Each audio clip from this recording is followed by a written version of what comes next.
Boa tarde, sejam todos bem-vindos. Doutor Rodrigo, doutora Diese.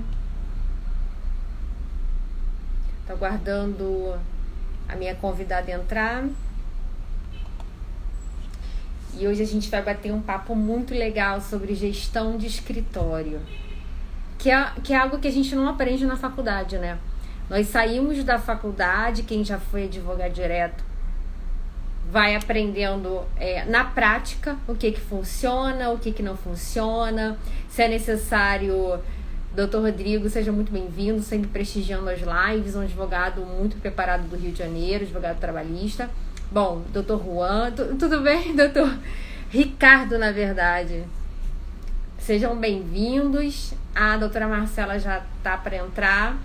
E como eu estava anunciando, nós vamos conversar sobre gestão de escritório. A Marcela é fera, vai poder dar várias dicas práticas boas pra gente, porque nós nos formamos a doutora Marcela tá entrando já, tá, pessoal? Só tô aguardando aqui o convite dela para eu poder aceitar.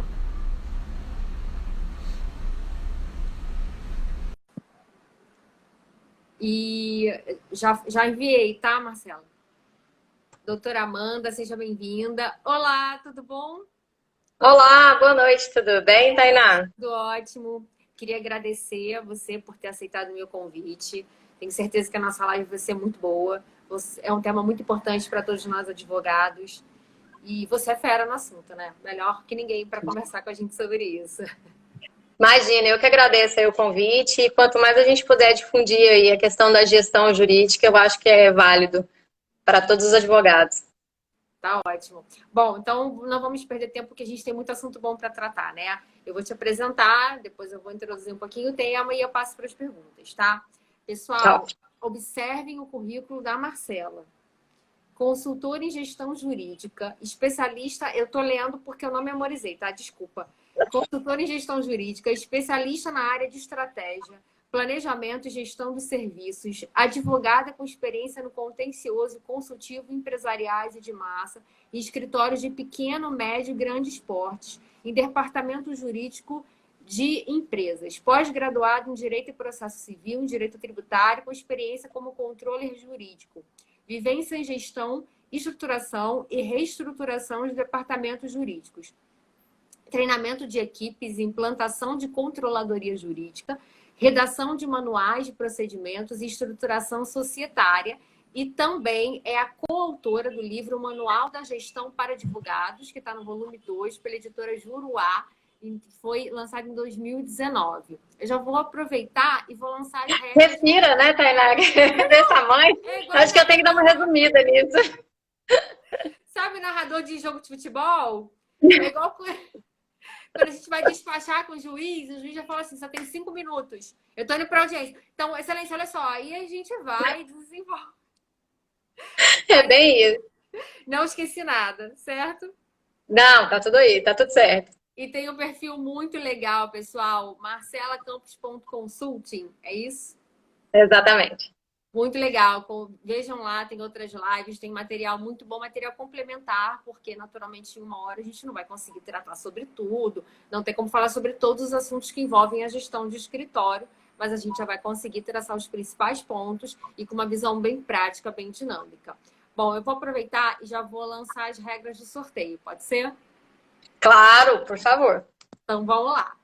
Pessoal, a Marcela gentilmente vai ceder um livro para quem estiver assistindo essa live, esse livro, que ela é coautora, como eu mencionei, Manual de Gestão para Advogados. Só que vocês têm que observar bem as regras. Quem estiver assistindo, faça um print da nossa live, publiquem nos stories ou no feed, marquem o perfil Juridicando na Rede e o perfil da Marcela, que é marcelacampos.consult.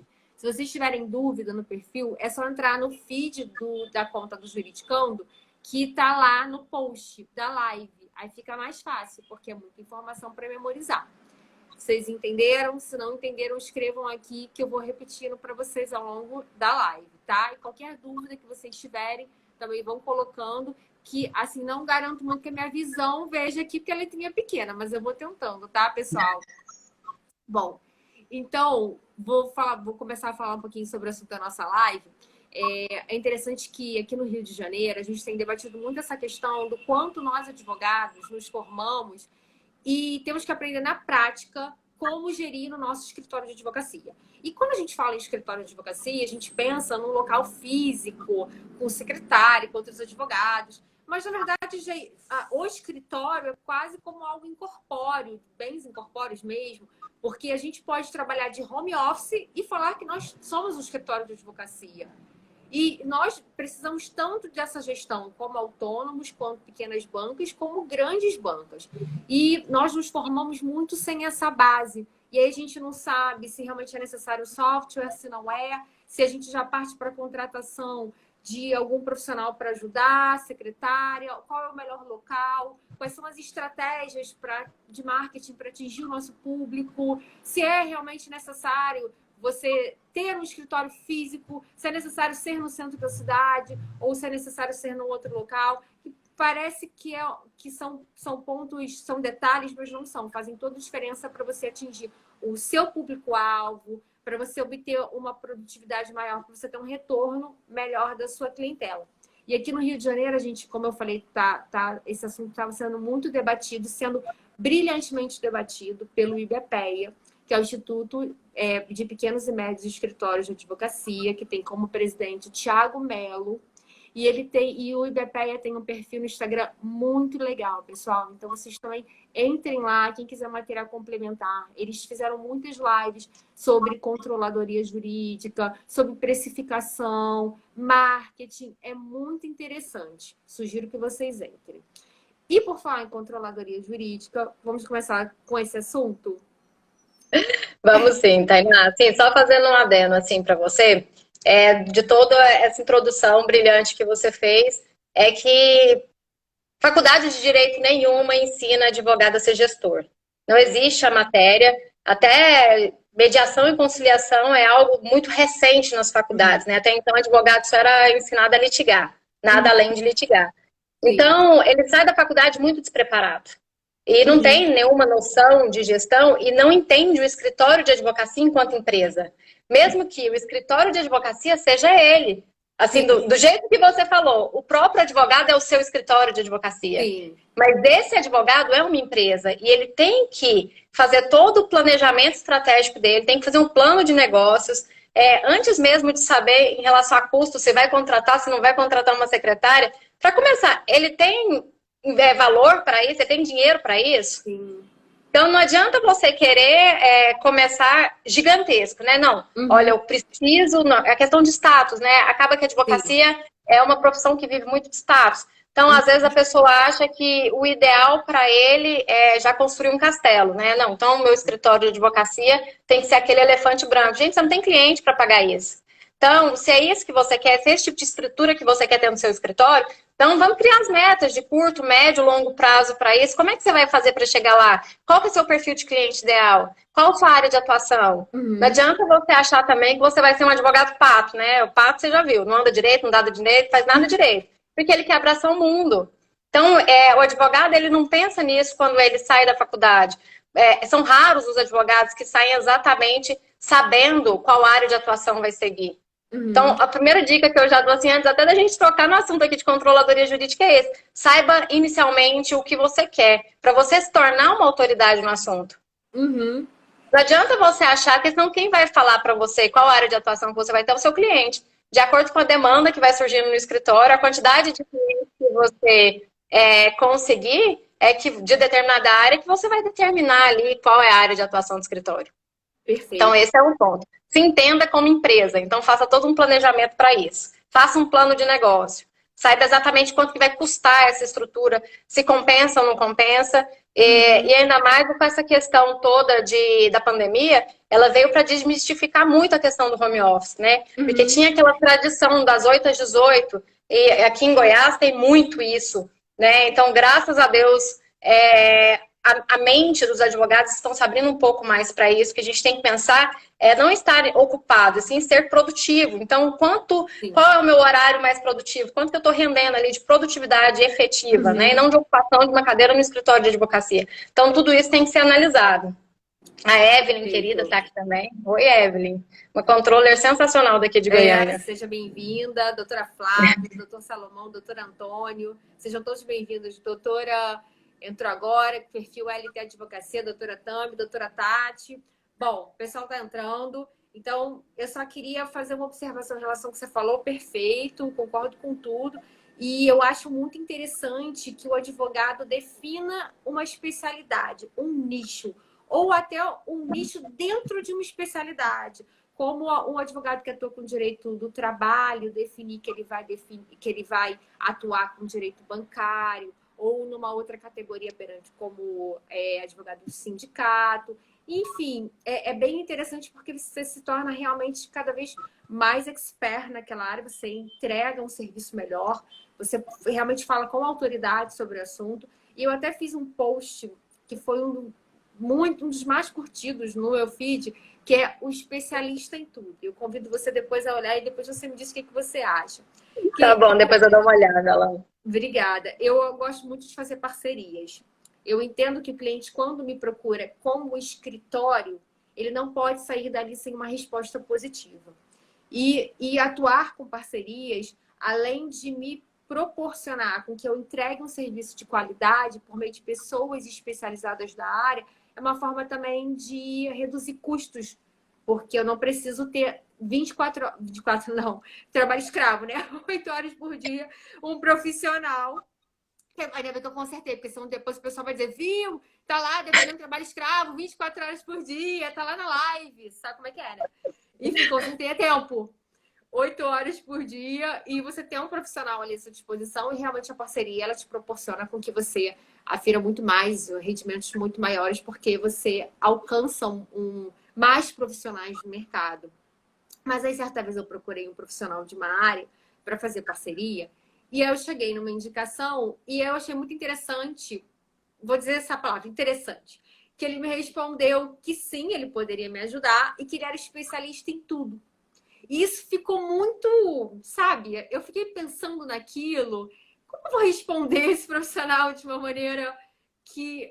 Porque para mim é muito estranho alguém que é especialista em tudo. Isso vai até... É contrário ao próprio sentido da palavra. Porque exatamente. Eu entendo que se você se vende como um generalista, você está sendo honesto com o que você faz, o seu serviço. Mas especialista... Olha, eu tenho um conhecimento raso sobre qualquer assunto, né? Agora eu sou especialista em tudo. Não, peraí, então vamos falar sobre direito internacional aqui, porque eu quero saber qual é o tratado do Brasil tem em comércio. Sim. E aí, o que eu pensei? Se ele está me falando isso, ele vai falar isso para o cliente. E o cliente vai ter uma expectativa em relação a isso. Poxa, assim, então ele é especialista, tudo é especialista na área criminal, na área previdenciária, na área trabalhista, são áreas completamente diferentes.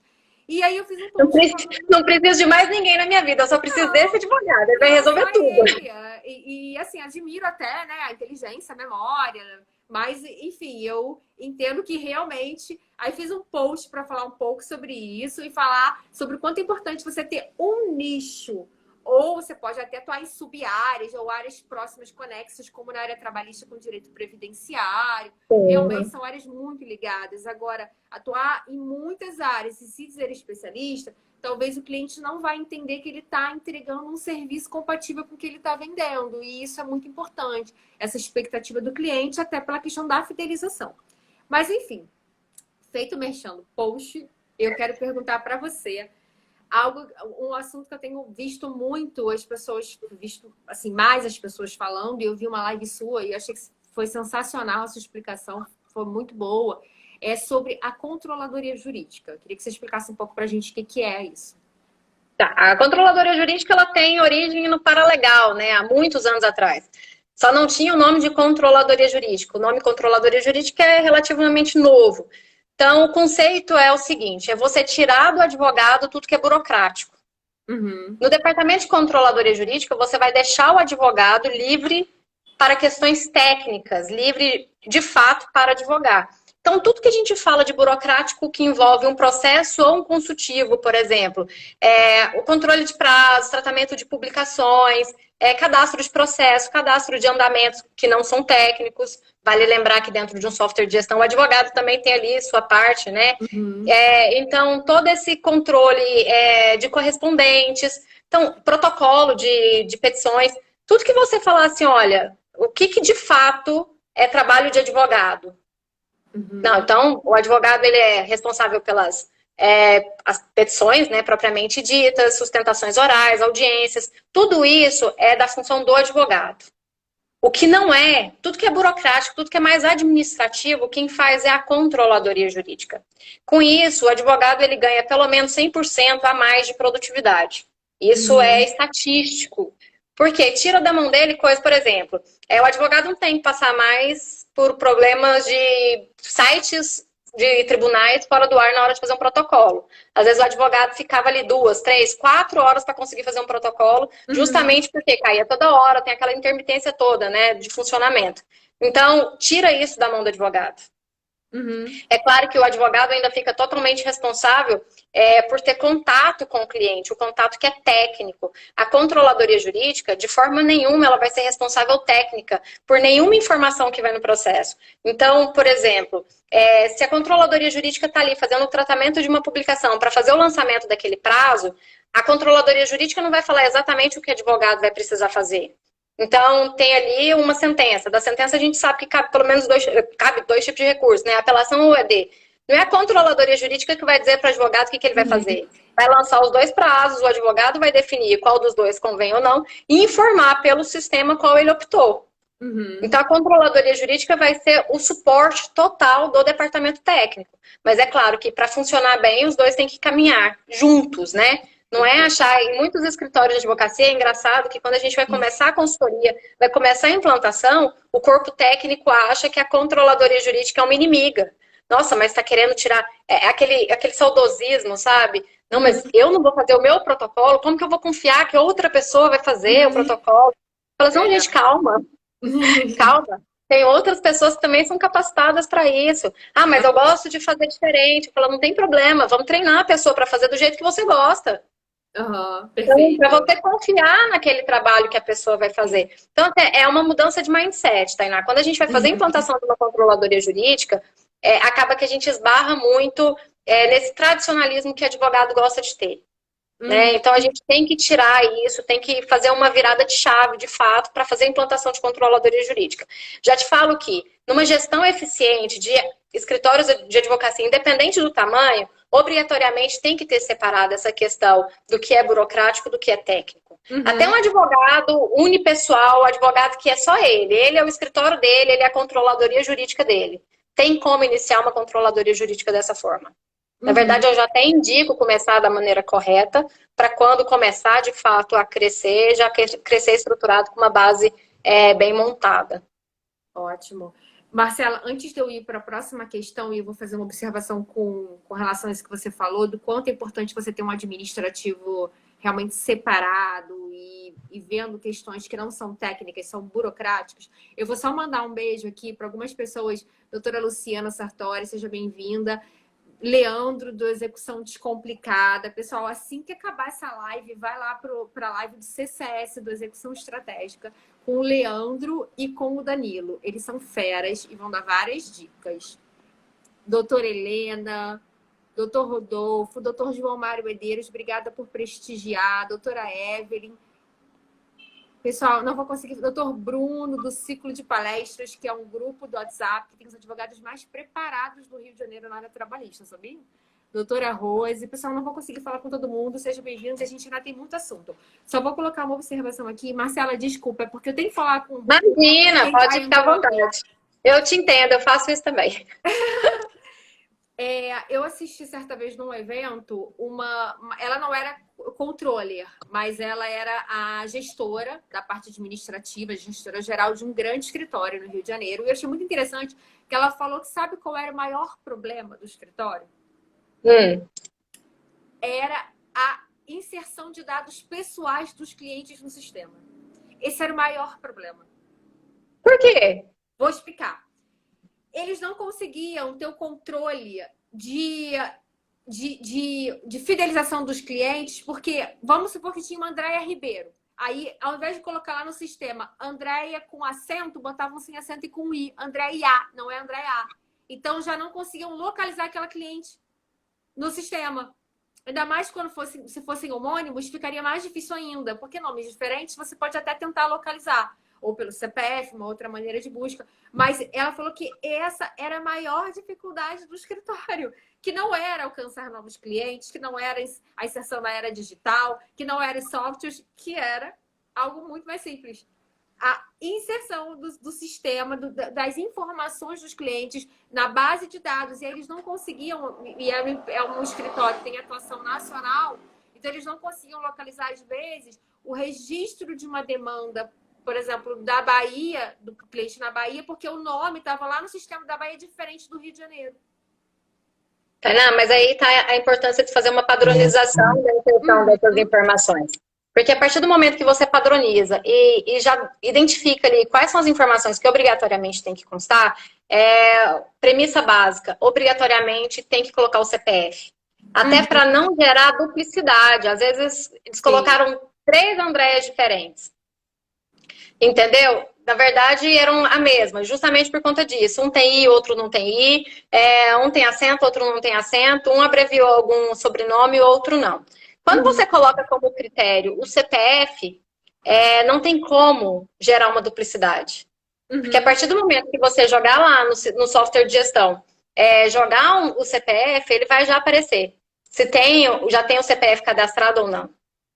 Então, é necessário ter a padronização. Então, coloca ali do cliente. Outra coisa que eu falo assim, muito importante, colocar a data de nascimento, porque você tem que pedir a documentação do seu cliente, então você já sabe a data de nascimento dele. Para mandar nem que seja uma arte, alguma coisa no aniversário, para a pessoa ali se sentir prestigiada, né? Então, para ter um bom atendimento ali, um bom CRM com o cliente. Sim. Um atendimento humanizado, né? Ele não é mais um processo, ele não é um número no escritório, ele faz diferença.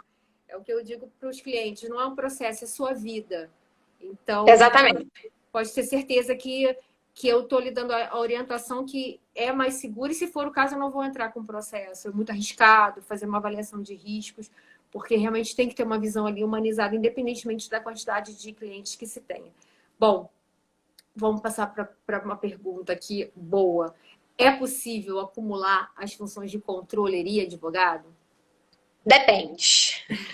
Depende principalmente do volume de trabalho. Por que eu te falo isso? Assim, a pessoa ela tem que ser muito disciplinada e muito organizada para conseguir conciliar as duas funções. Então, o que eu indicaria para uma pessoa, até mesmo, eu acabei de falar que o advogado ele pode ser seu controller, daí ele já está acumulando, né, as duas funções. Mas ele tem que ser muito organizado e colocar ali dentro da sua rotina de trabalho qual é o horário de ser controller e qual é o horário de ser advogado.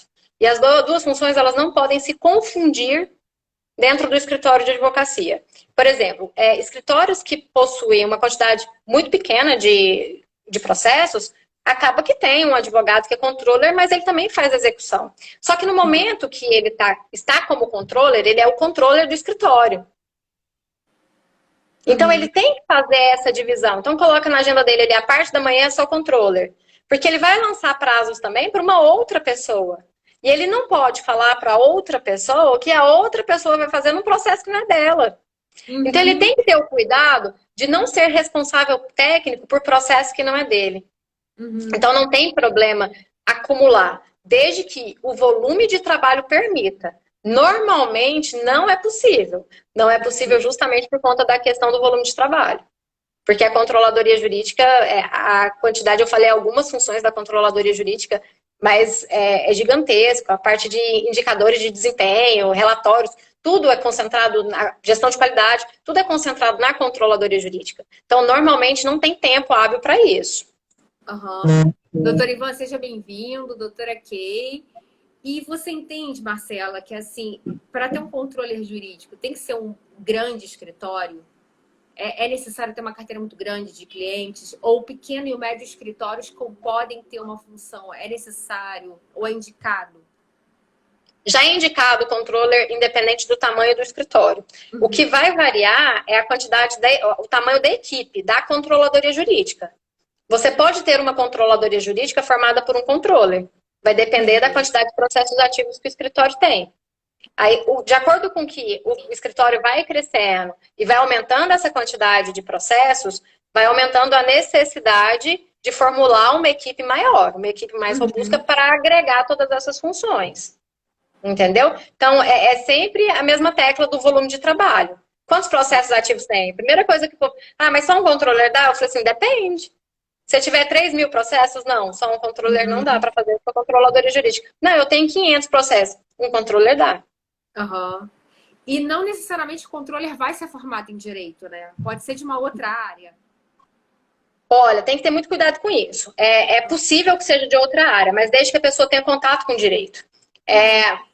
Um dos escritórios de advocacia que eu prestei consultoria, nós colocamos uma pessoa que era do departamento administrativo financeiro para ser a controller. Mas ela tinha todo o perfil e ela já estava no escritório há muito tempo. Então, todos os termos jurídicos ela conhecia, ela já conhecia de prazo. Porque o controller, ele precisa ter um conhecimento processual. Ele vai lidar com prazo, ele vai lidar com publicação, ele vai lidar com uma linguagem técnica. Ele precisa ter familiaridade com isso. Não é qualquer pessoa que lê uma publicação vai entender o que a publicação quer dizer. Sim. Então, se a pessoa não tiver familiaridade com o direito, ela não pode ser controller. Não tem como surgir do nada, a gente não vai ensinar uma pessoa... É claro que o perfil conta muito, né? Tanto que quando a gente vai fazer processo seletivo, um dos primeiros passos é fazer toda essa análise de perfil comportamental que a pessoa tem, para saber se ela vai ter o perfil ou não. Porque mais importante do que a experiência é perfil. Perfeito. Deixa eu Porque mandar a gente pode moldar a pessoa, né? Sim, é verdade, com base nas aptidões, né? Bem interessante isso. Mandar um beijo aqui para a doutora Marisol Massaluciano, ela é secretária-geral do IBPEA, seja bem-vinda. Bom, é muito interessante o que você falou, realmente, porque o escritório ele vai captar essas pessoas com certas aptidões e vai lhe encaixar em cargos que melhor atendam ao currículo. Agora, você acha que é possível implantar uma controladoria jurídica sem software de gestão? Olha... Só pergunta difícil. Não, na verdade, assim, não é... Porque muita gente não quer gastar, né? Acha que software é gasto, né? Olha só o preço, olha o valor que isso vai agregar para o escritório de advocacia.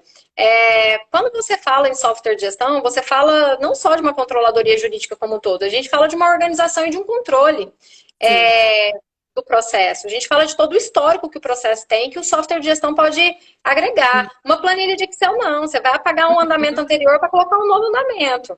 Então, o software de gestão ele é essencial. Dá para você conseguir fazer com que o seu escritório seja organizado com uma planilha de Excel? Depende da quantidade de processos que você tem. Se você tiver processo demais, não, você não vai conseguir. Porque o software de gestão, ele facilita a vida, ele faz push de andamento, ele faz push de publicação. Então, tem muitas coisas que o software de gestão pode oferecer para os escritórios. Então, eu não aconselho. Se você tiver, por exemplo, só 100 processos, ok, é muito apegada a planilha, né? Porque hoje tem vários softwares de gestão aí que até determinada quantidade de processos você nem paga. E não tem custo. Então, se você tem até 100 processos, você pode usar gratuitamente. Claro que eles fazem isso porque a partir do momento que você tem mais, aí você vai pagar. Então, você já gostou, já acostumou, então vamos lá. Então, eles fazem isso para estimular. Então, eu não vejo como duradouro usar planilha de Excel, por exemplo, para fazer controle processual. Funciona até certo ponto, mas depende muito de controle só humano. Perfeito. O que nem sempre é seguro. Eu caí nessa sedução do sistema pelo Dropbox. O Dropbox eu comecei a usar quando ele era gratuito. E aí, porque o Google Drive ele tinha uma capacidade mais limitada também de forma gratuita. E o Dropbox, aí eu comecei a jogar as informações. Eu acessava da audiência no meu celular, no Dropbox, eu baixava o processo integralmente. Então, qualquer local que eu estivesse... Olha só, não estou fazendo mexendo no Dropbox, tá?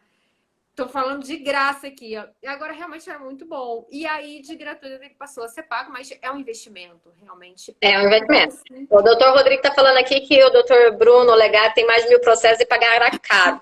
Só para esclarecer para vocês, normalmente o software de gestão ele não é pago pela quantidade de processos que você tem, mas sim pela quantidade de logins que você vai precisar. Somente esses assim que são gratuitos que fazem essa limitação inicial, mas depois eles não fazem a limitação. O que pode acontecer é que alguns softwares de gestão você tem que adquirir mais espaço na nuvem para poder salvar, né, a quantidade maior de documentos. Que você faz uma contratação por um tamanho X e depois, de acordo com a demanda do escritório, tem que aumentar. Mas não é por quantidade de processos. É só o gratuito que limita até 100. Aí, a partir de 100 já paga. Mas independente se você tem 101 ou 10.000 processos, o valor é o mesmo. Ah, perfeito. Bom esclarecimento. Então, o que você sugere, quer dizer, o que é importante é que o advogado conheça a sua advocacia, o seu escritório, a sua cartela de clientes, a quantidade da demanda que ele tem, até para saber se é realmente necessário um software de gestão e qual é o melhor software, qual que vai atender melhor as demandas dele ou as demandas do escritório, né? Exatamente. Hoje a gente tem mais de 50 softwares de gestão jurídica no mercado.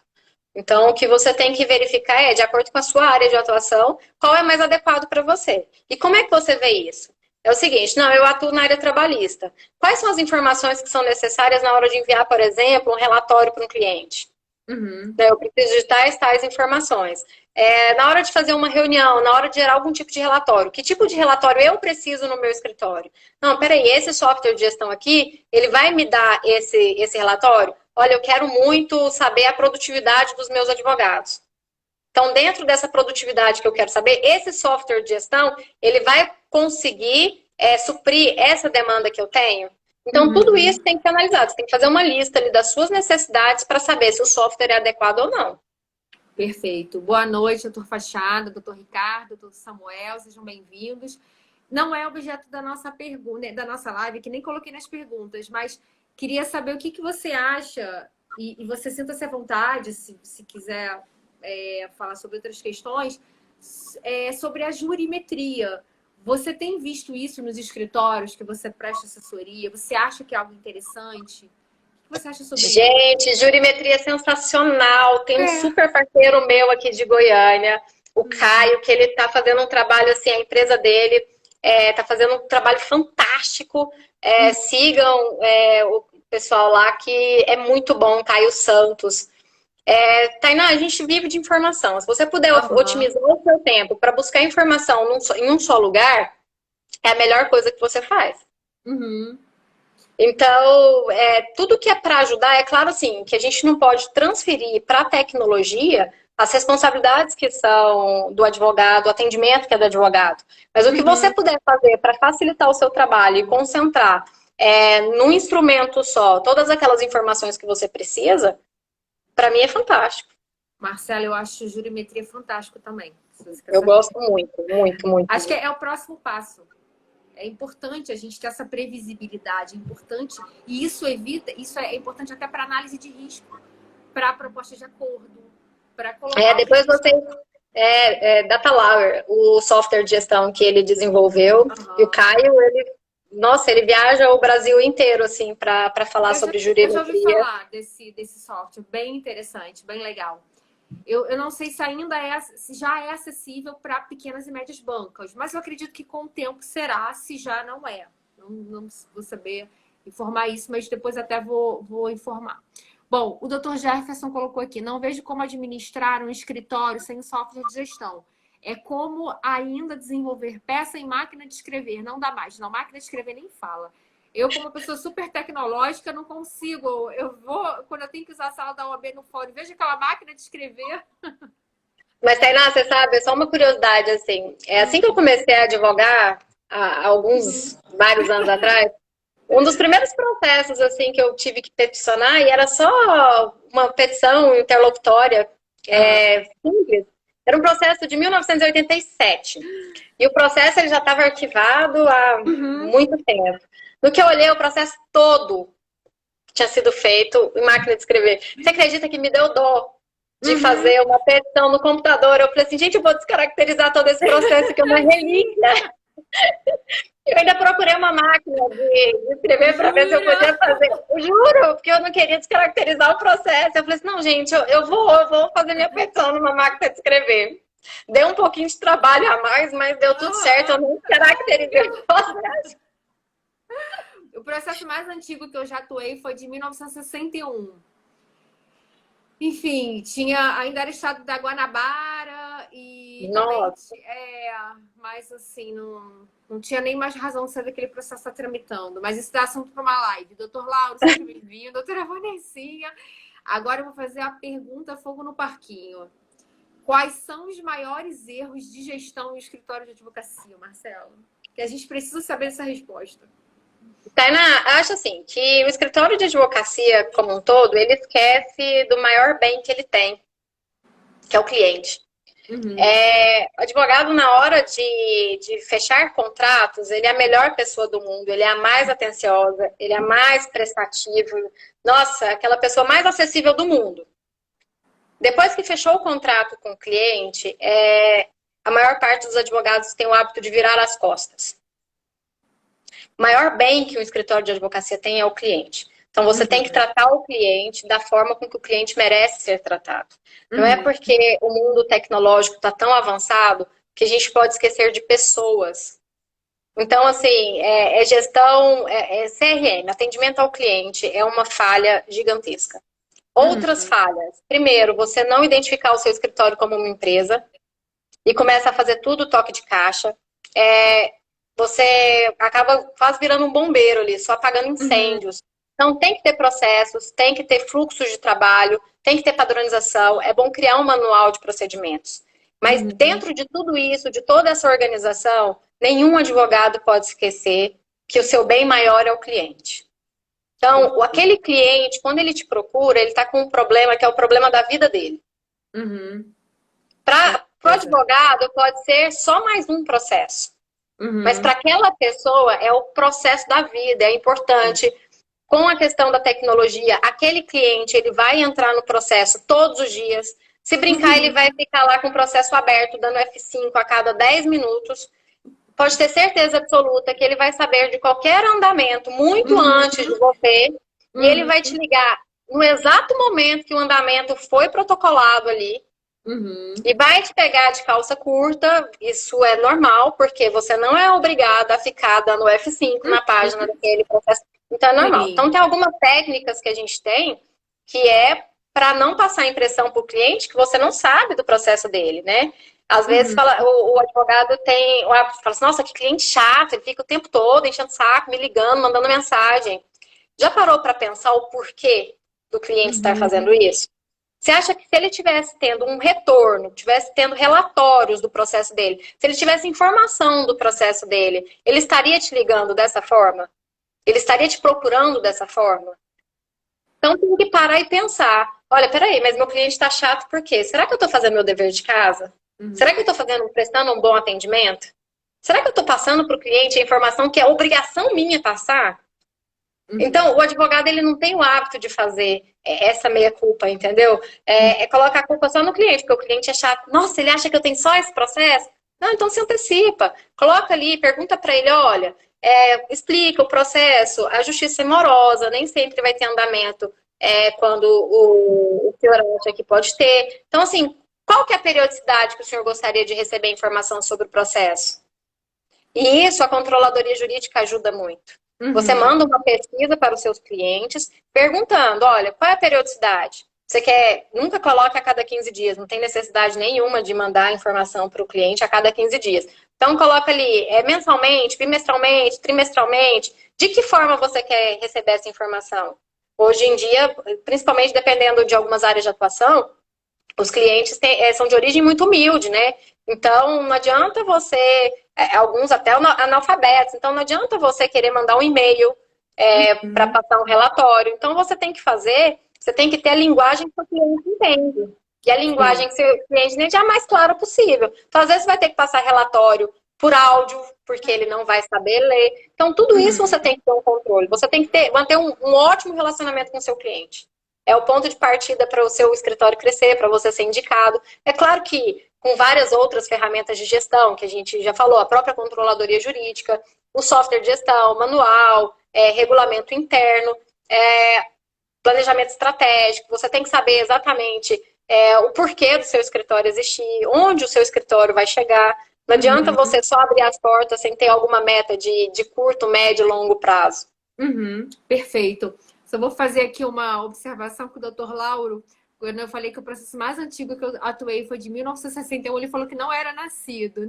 Olha, Dr. Lauro, aqui a maioria é jovem. Eu também não. Eu também não. O Dr. Rodrigo Sá falou assim, a fidelidade faz a diferença. Um cliente satisfeito indica 10 pelo menos, com certeza. Eu vejo muito isso. Eu acho assim, que você tem que alinhar muita expectativa, sabe, Tainá? E o problema é que os advogados não costumam alinhar a expectativa. E o que é alinhar a expectativa? É não prometer para o cliente o que você não pode cumprir.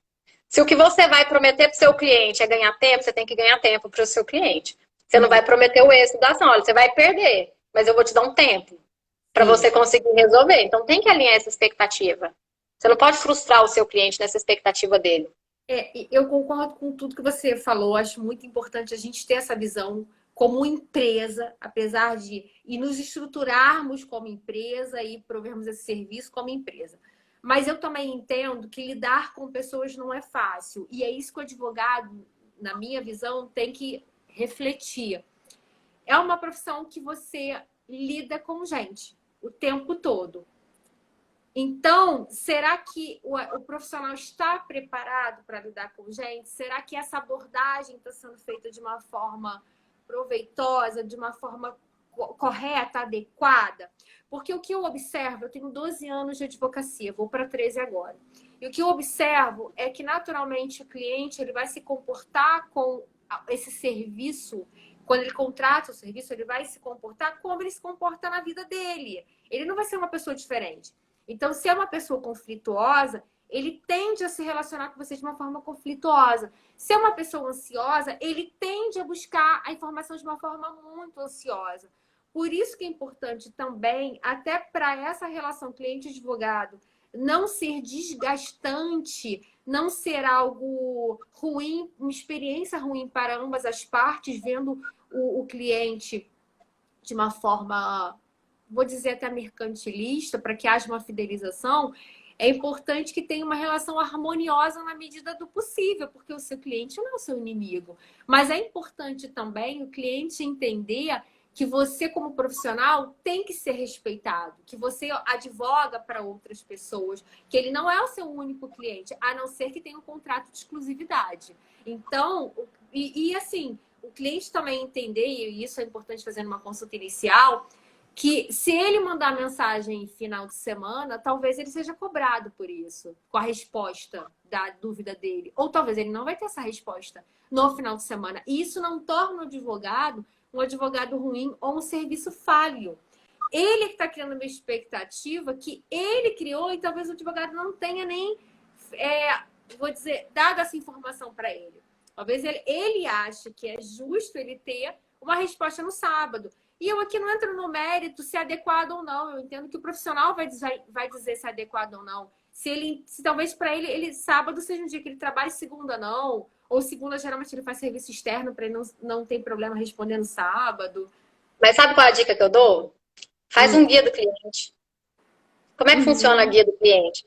Você mostra para o cliente quais são todos os meios de comunicação, horários de comunicação. No seu contrato, você deixa claro que se ele te procurar depois das 18 ao final de semana, será cobrado um valor adicional pela consulta. Tudo isso.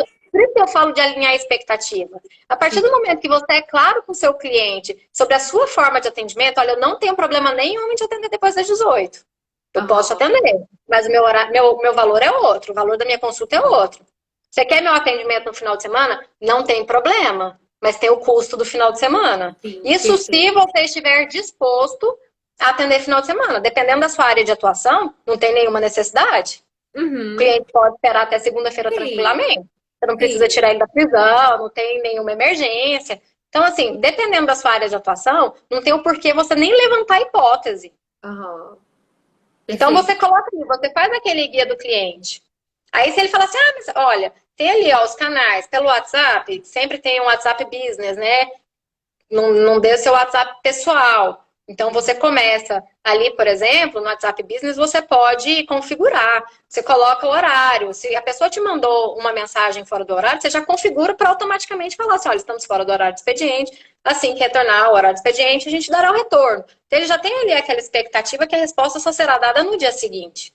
Uhum, A não perfeito. ser que seja um caso emergencial e fala, não, eu quero ser atendido na emergência. Então já sabe exatamente qual que é o valor que isso vai custar. Ele sabe que Sim, sua hora é mais cara. Então faz um guia do perfeito, cliente.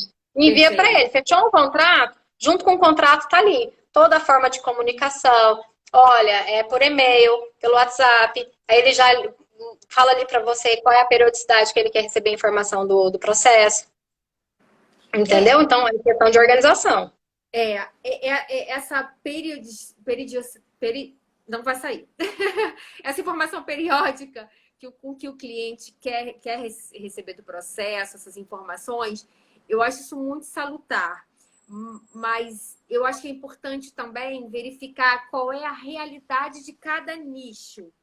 Por exemplo, uma pergunta que eu vejo que alguns advogados não gostam muito, mas eu entendo o cliente querer saber quando ele pergunta assim, doutora, quanto tempo vai durar o meu processo? Sabe qual é a resposta que eu dou para ele?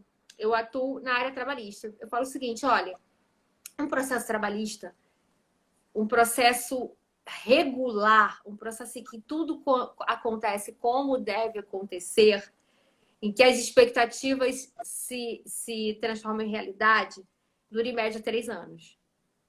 Não significa que o seu vai durar 3 anos, porque pode ser que nós façamos um acordo na primeira audiência, pode ser que façamos um acordo na segunda audiência, pode ser que a empresa, no caso do reclamante, leve o processo para o TST e isso gere mais um ano de processo. Mas, em média, dura 3 anos um processo em que tudo acontece como deveria acontecer. Porque existem situações que estão fora do nosso controle.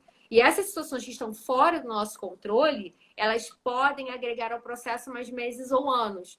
Mas eu acho Exatamente. interessante para o cliente ter pelo menos essa ideia do o que é o processo, o que eu espero disso.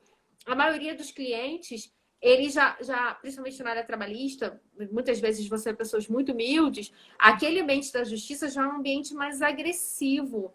É um ambiente que só para falar para o juiz já deixa eles constrangidos ou eles não sabem como se portar ali. Não é muito natural isso. É o que eu falo, a minha realidade não é a sua. Então, eu realmente, no Tem que primeiro ter atendimento, empatia. tem que ter empatia. É importante, eu entendo que o primeiro atendimento, ele é muito importante. Para você explicar o que a pessoa vai esperar do processo, o que pode acontecer, um tempo médio, ainda que uma expectativa de tempo médio, ou até para ela saber se é o caso de fazer um acordo na primeira audiência. Porque ela pode pensar, poxa, daqui a 3 anos, não, eu tenho um planejamento. Nossa, eu preciso tanto desse dinheiro, ia fazer tanta falta, né? Eu vou fazer esse acordo, porque Exatamente. se eu for esperar esses 3 anos, eu gosto, assim, sempre de jogar um pouco para cima, né? Tem que jogar um pouco para cima, um prazo maior. E até na hora de fazer a precificação de honorários advocatícios, Uhum, assim, o advogado não tem muito hábito de fazer esse cálculo na hora de precificar, uhum. né? Então, ele não calcula ali quanto tempo ele vai levar. Às vezes, uma ação tributária, por exemplo, que o prazo médio é de 5 anos. Então, ele faz uma cobrança ali de honorários iniciais e depois no êxito, mas quando ele vai olhar, no frigir dos ovos, o tanto que ele vai trabalhar para o tanto que ele cobrou é muito aquém. Aí ele começa a deixar um pouco de lado aquela ação, Uhum. assim, justamente porque não fez essa precificação adequada, Nossa, o que né? você falou é perfeito, porque realmente eu vejo isso acontecer. O profissional ele acaba não Muito. cobrando adequadamente, e aí o que acontece? Ah, é aquele processo, começa a incomodar, porque ele pensa, poxa, mas eu não estou ganhando para aquilo, e aí não é Ou legal. então, quando cobrou só o honorário inicial, né? Cobrou só o honorário inicial, não tem mais nada. Só que o processo já está rodando há uns 3, 4, 5 anos. O advogado não tem fôlego mais para Exato, trabalhar naquela ação, porque ele não vai ver vantagem nenhuma. Ele esquece que o exatamente. problema foi dele, ele que precificou errado. Exatamente. Mas você sabe que uma questão interessante, que quando você também orienta o cliente com algumas questões, o cliente começa a também ter empatia com o profissional. E eu acho isso importante até para a relação ser harmoniosa. Às vezes o cliente fala assim, poxa, mas eu tive um processo trabalhista com uma outra advogada e eu paguei não sei quanto para ela. Poxa, um valor super alto. Eu pergunto assim, mas quanto tempo demorou o seu processo? Ah, demorou 5 anos. Eu falo, pois é, você consegue ficar 1 mês sem salário? Ah, doutora, não. 2 meses? Não. E 3 meses? Nem pensar. Eu falo, e a profissional ficou 5 anos? Você conseguiria trabalhar 5 anos sem receber? Como é que você pagaria suas contas? Como é que você pagaria o colégio dos seus filhos? Como é que você pagaria o mercado? Então, é isso que o profissional faz para poder receber no momento futuro, para possibilitar que você entre com a demanda, para possibilitar o curso da demanda, mas ele vai ter que receber compatível com o período todo que ele trabalhou. Tem muito advogado cobrando honorário de manutenção, que é uma mensalidade. Uhum. Para poder. Exatamente. Então, tem o honorário de manutenção ali, que é uma pequena, ou então eles falam que, na verdade, como viram com maus olhos, né? Esse honorário de manutenção fala que são honorários iniciais parcelados.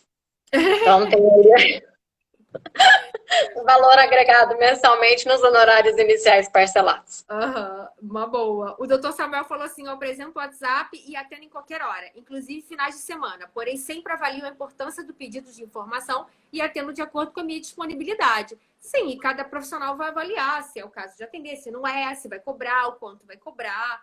Então, enfim, cada profissional Fica muito a seu critério, assim, Samuel, se você quer ter essa disponibilidade absoluta. E você tem que verificar também o tipo de cliente que você tem. Então, tem alguns clientes que eles não querem saber o que você está fazendo. Às vezes está numa reunião de família, em algum momento íntimo seu, e o cliente está ali perturbando. A partir do momento que você abre a porta para isso, você tem que estar disposto a responder o cliente de uma maneira adequada. Aí não adianta achar ruim, porque você deu essa liberdade para o seu cliente. Ou então, a qualquer momento, querer cortar isso do zero, porque o seu cliente já foi doutrinado a tentar contato com você a qualquer momento, né? Então, dependendo da área de atuação, ok. Você atende, por exemplo, na área penal, não tem como você não estar disponível, né? Então, a qualquer momento, um cliente pode precisar. Mas em outras áreas do direito, eu não vejo essa necessidade. E às vezes o cliente também é um pouco mais assim, afoito, ele é natural, são pessoas como nós somos, e naturalmente nessa relação é o aspecto comportamental, como você mesmo disse. Então, às vezes, liga 15 vezes para o advogado, 20 vezes, e a gente realmente não tem como estar disponível a qualquer momento. Então, e tem o cliente que ele se comunica melhor por mensagem, como você falou, WhatsApp. Eu sou muito de WhatsApp, então eu acabo fazendo muita coisa por ali, respondendo, recebendo documento. Agora, tem clientes que não gostam, só quer falar por ligação. E aí, para falar por ligação, realmente você tem que agendar um horário, como se fosse uma reunião. Porque nós podemos estar numa audiência virtual, podemos estar numa reunião presencial, uma diligência externa. Não tem como atender a qualquer momento. E as pessoas às vezes não tem muito esse filtro, Tainá. Por quê? A pessoa acorda muito cedo, às vezes, né? Acorda 5h30 da manhã. Nossa, eu lembrei, tive um insight aqui, eu tenho que conversar com o meu advogado sobre isso. Aí vai lá e manda mensagem. Você não faz formal, é porque é o horário da pessoa, é verdade. Eu tenho uma cliente minha que é muito engraçada, porque eu também acordo muito cedo. Eu tenho uma cliente minha que a gente comunica muito esse horário. Porque ela sabe que eu acordo, ela tá acordada também. Ela, nossa, Marcela, eu lembrei disso e tal, tal, tal. Então, não, ok, vamos conversar sobre isso. Porque é um horário que nós duas sabemos que estamos. Sim. Mas aí a pessoa me mandar mensagem à noite, por exemplo, eu nunca respondo. Eu respondo no outro dia. Eu falei assim, olha, aqui eu já tô no meu momento família, já me desliguei do trabalho, não tem essa urgência, meu trabalho não tem essa necessidade, então no dia seguinte eu respondo. E cada profissional entender realmente o seu horário de maior produtividade, o horário que ele vai se comunicar com o cliente. Bom, pessoal, vou parar um pouquinho aqui. Vou lançar de novo as regras do concurso do livro. Não é bem sorteio, vou botar aqui como um concurso, a premiação. O livro é de coautoria da Marcela, é o Manual de Gestão para Advogados, lançado pela editora Juruá. E quem não for sorteado, digamos, premiado, acessa o site da editora e compre esse livro, porque realmente é muito bom. Todos nós precisamos, seja o autônomo, seja as pequenas bancas, as médias. É muito importante, como a Marcela falou, se ver como empresa e ser uma unidade produtiva organizada, independentemente do tamanho que seja. E você sabe que a gente está falando tanta coisa interessante e a gente passou já por esse assunto, mas eu me lembrei agora, quando você falava dos erros, dos grandes erros dos advogados, dos maiores, algo que eu vejo muito e que eu considero um erro, não sei como você pensa, é misturar o financeiro do escritório com o financeiro do profissional. né? Pessoal com profissional, exatamente. E fazer retiradas, tem que ser totalmente separado, até para você ter controle. Muitos escritórios Sim. de advocacia, quando eu vou fazer consultoria, Tainá, eles não fazem a menor ideia de qual o lucro que o escritório dele tem, justamente por conta Sim. dessa confusão. É dinheiro que entra, aí já paga o aluguel da casa, paga isso, paga aquilo, e não Aham. tem um controle do Uhum. financeiro. Então não sabe se a precificação está adequada ou se não está, se está tendo lucro. Às vezes tem escritório que só está pagando despesa e o advogado nem Aham. sabe. Sim. Então, para mim também é um erro crucial, assim. Essa questão da precificação eu acho um tema muito necessário. Não acho que é fácil, é complicado. A tabela da OAB que estabelece honorários mínimos, ela acaba sendo um norte para gente. É muito importante. Contudo, algumas ações ali, eu entendo que os valores, por experiência mesmo de atuar, eu vejo que alguns valores não entendo que são muito compatíveis. Uns são maiores, você não tem necessidade de cobrar tanto, outros não estão aquém. Então, o profissional vai vendo ali o custo que ele tem de acompanhar aquela demanda, o custo do escritório, para poder precificar. Mas não deixa de ser o norte, ali realmente, como diz a tabela, é o mínimo que nós podemos cobrar, até para ter uma concorrência leal entre os players, digamos assim, do mercado, né? Mas É. realmente. Essa questão é mais complicada, assim, um pouco, Tainá, porque o advogado ele não para pensar em quanto tempo o processo vai durar na hora de precificar. Aí, dependendo do seu perfil de cliente ideal, você não vai cobrar honorários iniciais, por exemplo. No previdenciário, a gente vê muito isso, trabalhista, a gente ainda vê bastante isso também, né?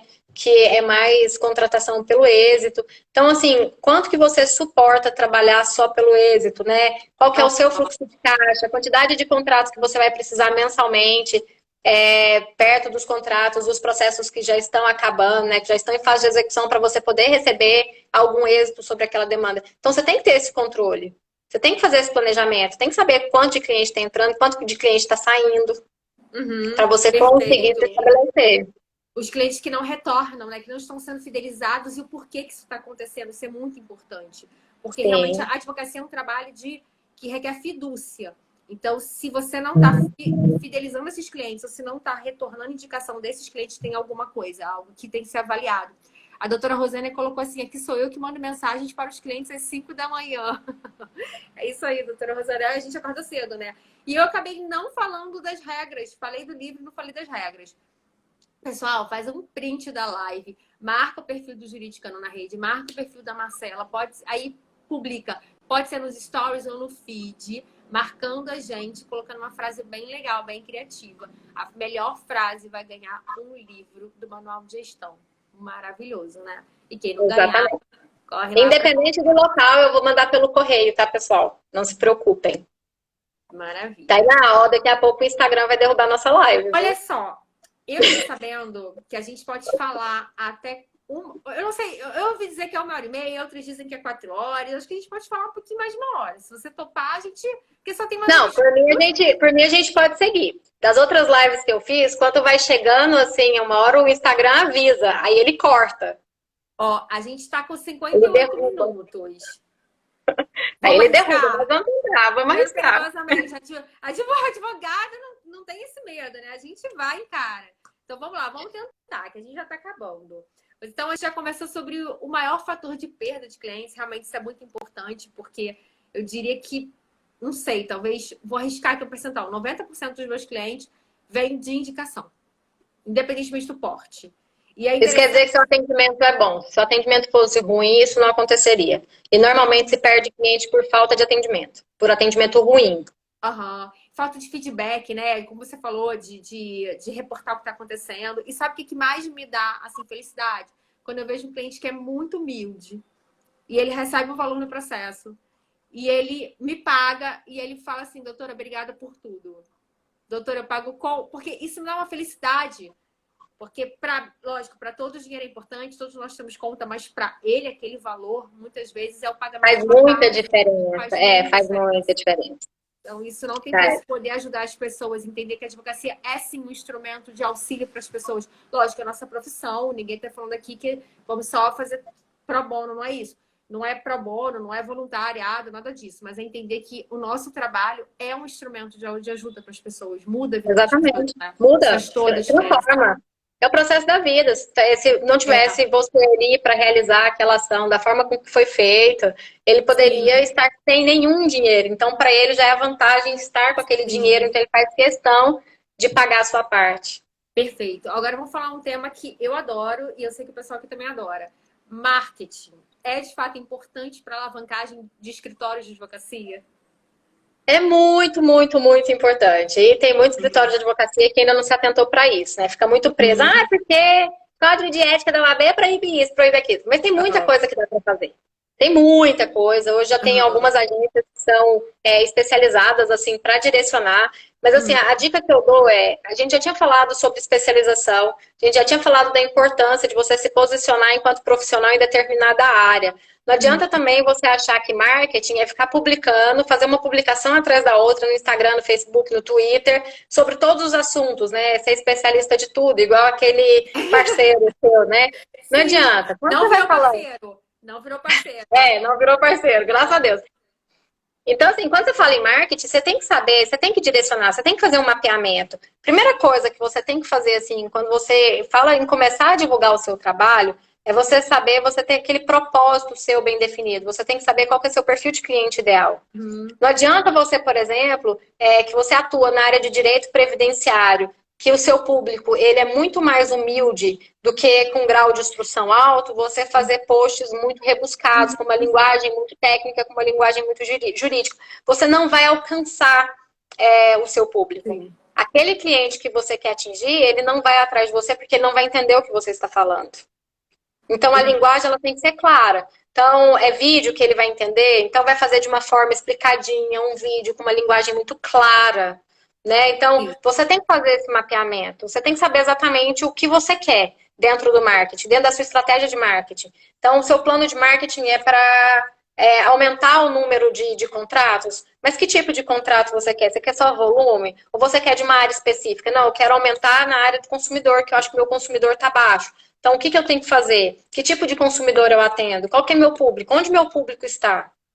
Então, tudo isso tem que ser analisado quando se fala em marketing. E, normalmente, as pessoas têm o hábito de achar que marketing é só você fazer uma arte e publicar, fazer um vídeo e publicar. Não é isso. Tem toda uma estratégia por trás. Sim. E então... desculpa te interromper. Pode falar. Não, imagina, pode falar. A doutora Rosânia colocou assim, meu escritório tem uma cota de pro bono anual. Parabéns, muito legal isso. Isso mostra que você também tem interesse social. Isso faz toda a diferença.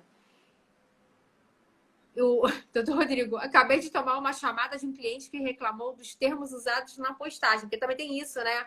É interessante que tem cliente que te acompanha na rede social e tem cliente até que cobra. Poxa, mas você não me atendeu na 20ª vez que eu liguei, mas você tá lá fazendo live. Eu vi com a doutora Marcela, tava lá. Então, assim, é natural. Nós temos um feixe de atribuições, digamos assim. Nós advogamos, nós cuidamos da rede social. Nós fazemos a live para disseminar conhecimento, então é interessante que o cliente entenda isso também.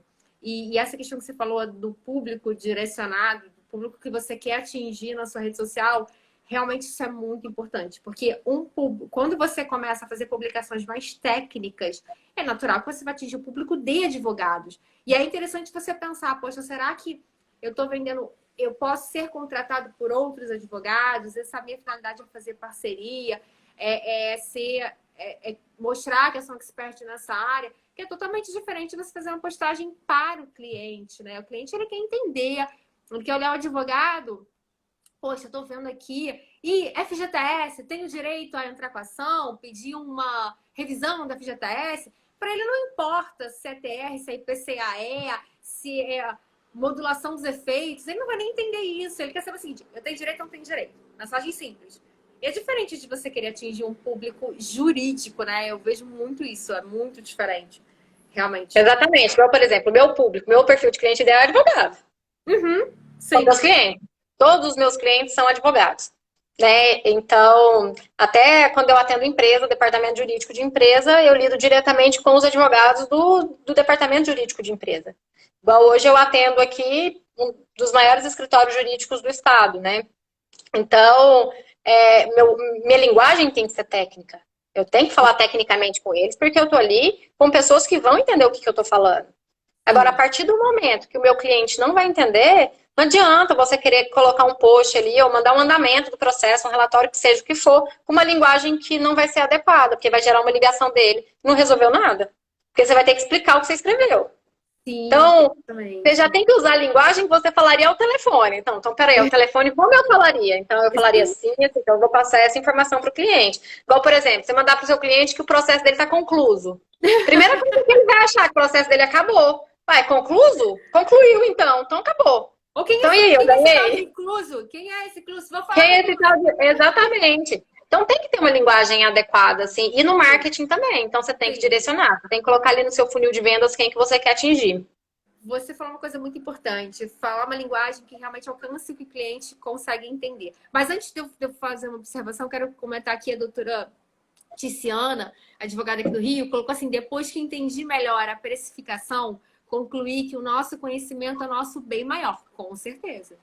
Com certeza, o nosso conhecimento é nosso bem maior. É isso que a gente vende, né? O nosso conhecimento, o nosso preparo. Então, quando a pessoa fala, mas é R$300 uma dúvida. Não é por uma dúvida. É pelos 5 anos que eu me capacitei. 5 anos de faculdade, especialização. Mais quando mestrado, mais os inúmeros cursos. Então, é o conhecimento para transformar a sua dúvida numa resposta de 3 minutos, de 5 minutos, que você não teria esse conhecimento. É por isso que eu tô aqui. Né? Por isso que a gente busca um médico, profissionais de cada área.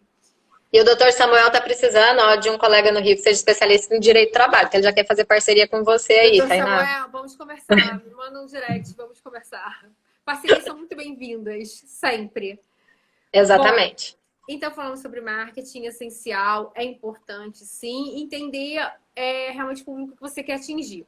E só uma observação aqui, eu sei que o que eu vou falar é um pouquinho polêmico, mas como eu administro o Jurídico Era na Rede, eu tenho até colaboradores, mas eu sou administradora principal, eu vejo muitos perfis durante o dia, muitos, inúmeros, jurídicos, que se dizem jurídicos, mas não são tantos, e eu vejo muitos profissionais em perfis pessoais, assim, que se dizem profissionais, mas postando fotos pessoais, em momentos muito descontraídos, na praia, ou até com roupa íntima. O que você acha disso?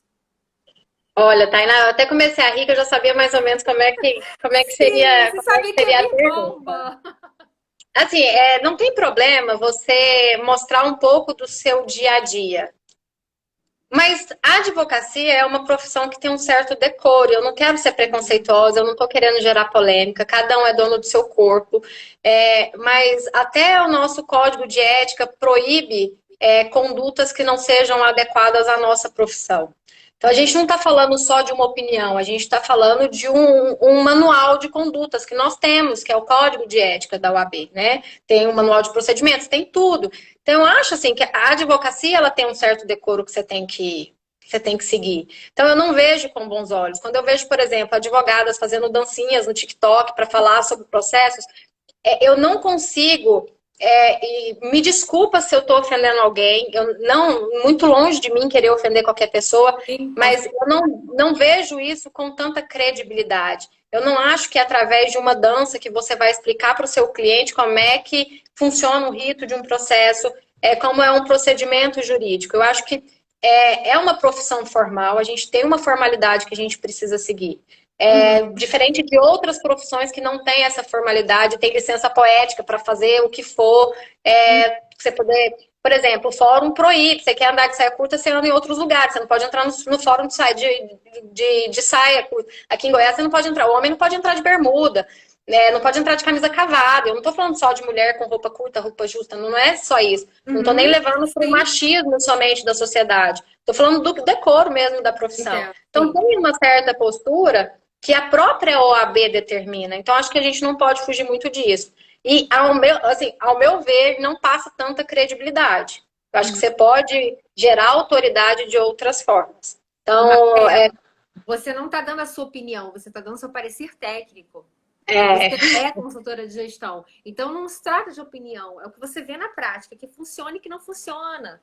Né? Exatamente assim, igual tem um cliente meu que eu achei bacana, assim, ele está fazendo um investimento de marketing legal, e ele está trazendo mais pessoalidade para o escritório, porque cada semana é vídeo de algum colaborador, de algum advogado, ele colocou até estagiário, a secretária para fazer vídeo também, para falar ali, tá super bacana. Aí um dos advogados, ele fez o vídeo dele e atrás tinha tipo um bar da casa dele.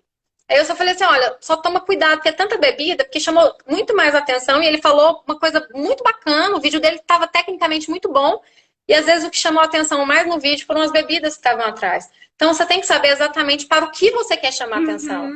Se você quer chamar atenção para o corpo, para isso, para desenvoltura, ok, está no caminho certo. Agora, se você quer chamar atenção para a sua parte técnica, para o seu conhecimento, eu acho que o caminho é errado.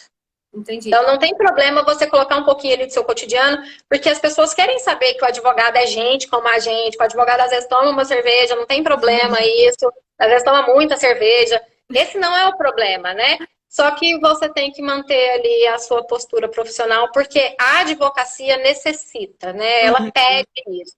É diferente de outras profissões. A gente está aqui temos um grande perfil assistindo Hierarquia Dinâmica, dos grandes irmãos Taveira, professor Vinícius Taveira, Ulisses Taveira. Tem também o perfil Execução Estratégica, muito legal, com dicas maravilhosas, lives que são aulas, eu recomendo todos seguirem. E essa questão dos vídeos, eu acho até vou um pouquinho além.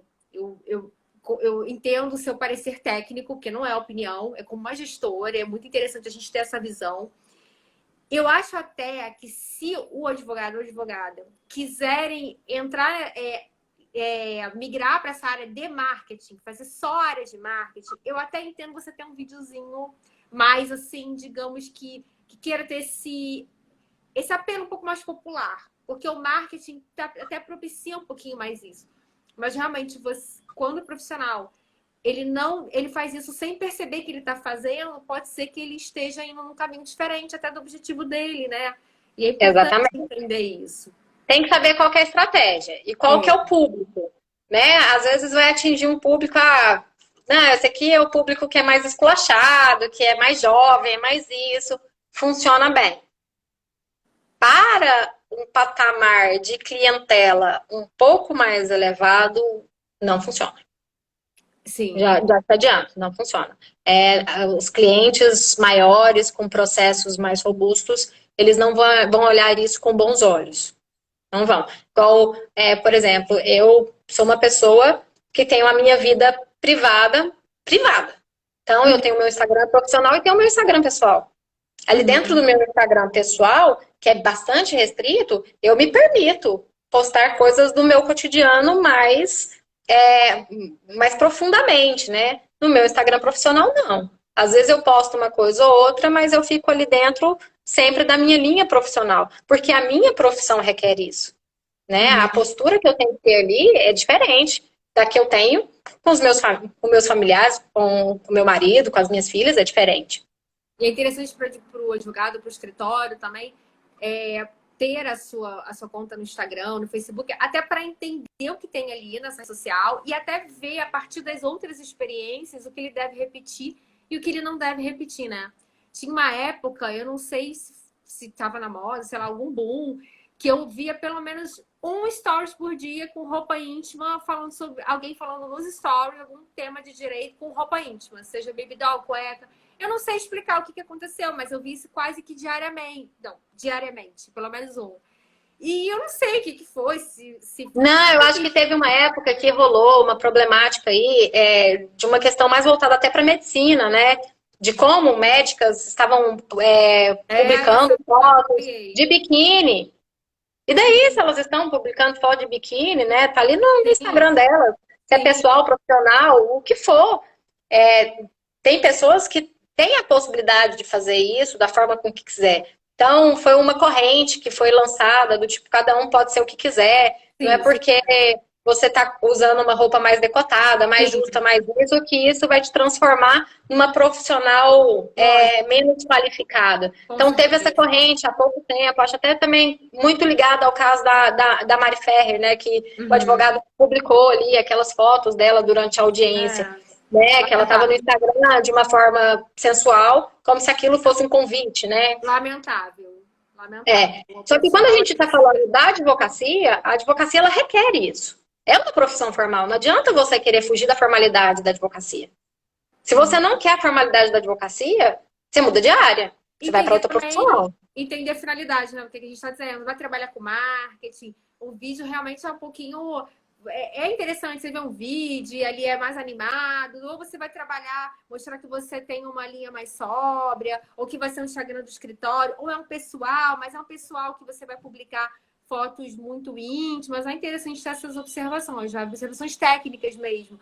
Até se colocar assim no lugar de cliente. O que será que o meu cliente quer ver na minha rede social? Será que meu conteúdo está realmente adequado? Está interessante? Teve uma conta que eu vi outro dia que era todos os posts em preto e branco, todos, devia ter uns 100. E assim, era até um conteúdo muito interessante, mas não dava vontade, era um pouco cansativo, porque realmente muito igual. E assim, às vezes até, né, uma dica assim, de olhar as outras contas, poxa, será que meu conteúdo tá legal? Será que as pessoas estão gostando? Tô tendo engajamento, tô tendo um feedback, né? Qual é a minha proposta? Mas enfim, você acha que é necessário ter um alto investimento em marketing para criar um bom posicionamento ou não? Tem uma maneira mais acessível? Não, gente, não precisa de alto investimento, não. Tem o Canvas aí, que você pode pegar a versão Canvas é gratuita, ou você pega a versão premium. Às vezes você paga um designer só para fazer uns templates para você no PowerPoint, e você vai modificando. O PowerPoint é muito bom para fazer arte. Desde que o designer, assim, é claro que o designer faz o template inicial, você fala ali para eles, eu tenho um designer ótimo, por exemplo, para indicar sobre isso, aquele que faz os meus templates. Não pode ficar sempre dependendo só do marketing, né? Então, quando isso acontece, o que eu faço? Ele desenvolve um monte de template para mim. Olha, eu quero template disso, e que eu possa alterá-lo. Então, às vezes eu acrescento uma imagem, acrescento alguma coisa. Então, você consegue fazer um conteúdo bacana. Todo mundo tem celular hoje em dia. Você faz vídeo pelo seu celular, você vai publicar pelo seu celular. Sim. Coloca só, às vezes, uma iluminação melhor, um celular com uma memória um pouco melhor, que te traga algumas ferramentas um pouco mais adequadas. Às vezes, se você vai gravar vídeo muito técnico e muito longo, por exemplo, uma dica de aplicativo. Tem um aplicativo chamado Selvi, que ele parece aquele de jornalista, né? Você pode escrever lá o que você quer falar e ele vai passando, e você vai no seu próprio celular, assim, lendo, como se nada tivesse acontecendo, e tá ali passando toda aquela informação. Então, hoje em dia você consegue muita coisa com preço acessível. De graça, né? Ou com preço acessível. O Dr. Gabriel Jota, já fiz uma live com ele, advogado excelente da área previdenciária, colocou assim, Canvas eu utilizo, muito bom. Eu também utilizo muito. É uma ferramenta sensacional e eu uso gratuitamente. Quando tem até algumas imagens que você paga, mas é legal que você pode pagar avulso e é baratinho. Então, assim, dá um aspecto bem legal à arte. Doutor Laura, parabenizando. Tainá, seu áudio pra mim ficou baixo. Eu não sei se é só pra mim. Gente, vocês falam isso, é só pra mim? Eu não sei o que aconteceu aqui, que ficou baixo de repente. Vocês estão me ouvindo bem? Tá baixo? Se qualquer coisa, bota o fone. O fone tá aqui do lado. Deixa eu colocar aqui um fone pra ver se melhora. Eu tô te escutando bem baixinho agora. Vê se agora melhorou. Tá me ouvindo bem? Ele falou que tá bom aqui. Acho que o pessoal tá ouvindo. Melhorou pra você? Melhorou. Coloquei fone e melhorou. Deve ter dado algum mau contato aqui no celular. Pode ser. E, pessoal, entendam bem. Nós estamos aqui refletindo sobre várias questões que a gente sabe que a gente pode não ser majoritário, digamos assim. As pessoas podem ter opiniões diferentes da nossa. A gente está refletindo e levando informações técnicas. A Marcela está levando informações técnicas para vocês. Eu estou acrescentando aqui questões da experiência, da própria rede social. Mas a Marcela tem uma visão técnica de gestão e como uma gestora que assessora escritórios é muito bom, é muito agregador. Mas eu sempre falo, Marcela, nós não somos senhoras da verdade, né? Às vezes a pessoa tem uma experiência diferente da nossa. Não significa aqui que estamos só falando que ter uma rede social de tal forma errada ou certa. É só uma reflexão conjunta. É como eu coloco lá na conta. A minha rede, ela é democrática. E aqui a gente constrói conhecimento juntos. Então, é muito bom ouvir vocês. É muito bom agregar ao nosso bate-papo a opinião de vocês, tá?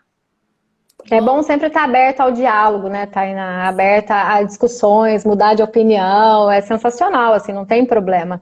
Eu estou muito longe de ser a Refletir. dona da verdade. É claro, assim, que tecnicamente falando, enquanto consultora, eu tenho um conhecimento sobre Sim. outras áreas, né? Mas até para os meus clientes mesmo que pagam para ouvir minha opinião, nem sempre eles seguem minha opinião. Então é mais uma questão de Sim. sugestão. Tem que Sim. fazer sentido também, né? Olha, você está fazendo isso de forma que não é a melhor, assim, talvez assim melhore. Às vezes ele acha que não melhora. Então não estou aqui para ser a dona da verdade, é só Não, pouquinho assim para ajudar um pouco, auxiliar. E claro que estou sempre aberta também para qualquer questionamento assim. você foi maravilhosa. Eu amei bater papo com você. E eu vou te falar, dói um pouquinho no coração quando a gente orienta e o cliente não segue, né? Não dói, assim, não é? Nossa, eu confesso assim que eu já rescindi contrato com o cliente Uhum, porque tudo que eu pedia para ele fazia ao contrário. Aí eu falei para ele, olha, vamos rescindir o contrato porque não vai ser bom uhum. nem para mim nem para você. Não vai Sim, funcionar a consultoria e você ainda vai falar que o meu trabalho não funciona. sim, Tudo, assim, exatamente. até no escritório dele, assim, ele contratava estagiários da área de TI, porque ele queria pessoas que soubessem mexer no computador. E direito era mais fácil de ensinar, na cabeça dele. Eu falei, não, é o contrário, é mais fácil você ensinar a pessoa a mexer no computador do que 5 anos de faculdade de direito, né? Então, até isso, eu falei, não, vamos rescindir o contrato, não, não vai funcionar. E eu Mas isso, rescindi o contrato com ele. a maturidade ensina pra gente, né? O quanto Né? que o cliente, que tem certos clientes que realmente você não vai conseguir fazer um trabalho bom, porque o cliente ele não vai Não acatar o está que você está preparado. dizendo. Não está Não preparado. está preparado. Você falou tudo, Então tem que ter uma perfeito. mudança de mindset, assim. Você tem que estar preparado para Exatamente. isso. Os escritórios, às Exatamente. vezes, quando eles me contratam, Tainá, eles querem, assim, principalmente a visão de alguns sócios. Olha, Uhum. eu não quero mudar. Você muda meu escritório inteiro, você Sim, estrutura meu escritório inteiro. Mas aí sim. eu tenho a síndrome de Gabriela. Eu nasci assim, eu cresci assim, você sempre assim. Eu já falo, não vai funcionar, porque a mudança ela é de cima para baixo. É, São os donos do sim, escritório que vão mostrar para todo o corpo técnico, para todo o corpo administrativo, como o escritório deve ser.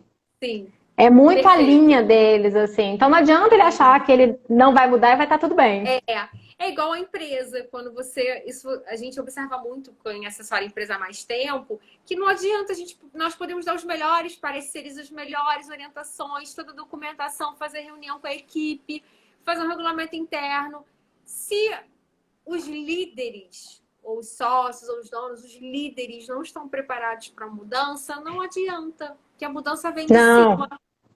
não E adianta.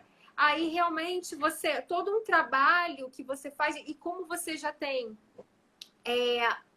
a sua marca, digamos assim, né, registrada, a Marcela faz consultoria, e aí quando você também se associa a um cliente que não está preparado para assessoria, você acaba colocando em risco o seu próprio nome. E é o que eu falo, Exatamente. Para mim nossa, não vale a pena, Tainá. Para exato, mim não vale a sim, pena. para mim Tanto que também. eu falei para ele, olha, você está perdendo seu tempo, seu dinheiro, você está me fazendo perder tempo. Não, Sim, não com vai funcionar. certeza. E ele depois vai dizer que no contrato não foi bom, que não adiantou. Mas na verdade não é um cliente que está aberto a isso, né? Mas é aquilo que eu coloquei numa parte da live. Como pessoa, talvez seja uma pessoa ainda fechada. E aí isso reflete no trabalho, na gestão do escritório. Por isso que é importante a gente abrir a mente, né? Ouvir, Às vezes dialogar. nem é tão só a questão disso, Tainá, é muita questão de ego. Eu lido muito com o ego das pessoas, é muita questão de vaidade. A pessoa não aceitar que ela pode melhorar, ela já se colocou como perfeita ali, pronto, já cheguei no meu patamar da advocacia que eu não preciso fazer mais nada. Então, Uhum. é mais uma questão de vaidade do que qualquer outra coisa. É E o claro que tem questão de tradicionalismo, as sim. pessoas que são um pouco mais velhas, às vezes têm essa questão mais enraizada, mas na maior parte das vezes é só por vaidade mesmo. E o dinheiro ele esconde algumas falhas, né? Porque o que o escritório pensa? Não, eu tô ganhando dinheiro, tô tendo lucro, então tá tudo bem. Mas não necessariamente tá tudo bem. Pode ser que em algum momento ele até esteja conseguindo ter um certo lucro, mas mais pra frente vai sentir. E se ele te chamou é porque tem alguma coisa a melhorar, né? Como às vezes Exatamente. a empresa Exatamente. fala, ah, eu já escutei isso. Ah, se eu fosse fazer tudo certo, eu não precisava de advogado. Eu contrato advogado porque eu não vou fazer certo. Falei assim, olha, tem como você diminuir aí, né? Fazer uma redução de danos. Mas você não quer fazer uma redução de danos, paciência. Vai me Enfim. contratar sempre. Vai me contratar sempre. Pois é, eu acredito muito na advocacia preventiva, mas se o cliente também não está preparado para reduzir conflitos, reduzir litígios, reduzir custos ou até extirpar é difícil, mas reduzir muito é possível sim. Uma advocacia preventiva, ali um acompanhamento contínuo, uma conversa com gestores, uma conversa com os líderes, é muito importante entender o que o trabalhador, no meu caso, precisa, o que não está legal. Enfim, é interessante. Não, com certeza. Já estamos indo para 1h30 de live. Adorei conversar com você. Adorei. A gente poderia ficar aqui mais 2 horas falando, ainda mais falando sobre precificação, outras coisas que a gente nem incluiu, que senão, né, vai vir. É verdade. Outras lives, faremos outras lives, não se preocupe. Com certeza, você já está convidada. Adorei. Então, pessoal, vocês têm 1 minuto, porque eu vou desligar aqui para fazer um print, marcar a conta da Marcela, marcar o Jurídica na Rede, postar lá nos stories ou no feed, colocar uma frase bem criativa. Não vai ser difícil para vocês. Vocês todos são advogados criativos e ótimos em fazer frases. Então, façam lá para concorrer ao livro, tá? Tá ok, Tainá. Muitíssimo obrigada. Nada, adorei. Pelo convite, adorei. Você deu uma aula pra gente, tá? Um beijo, já tá convidada para as próximas. Aí a gente pode falar sobre precificação, que é um assunto muito ótimo. coisa. E é um assunto muito complicado, realmente, né?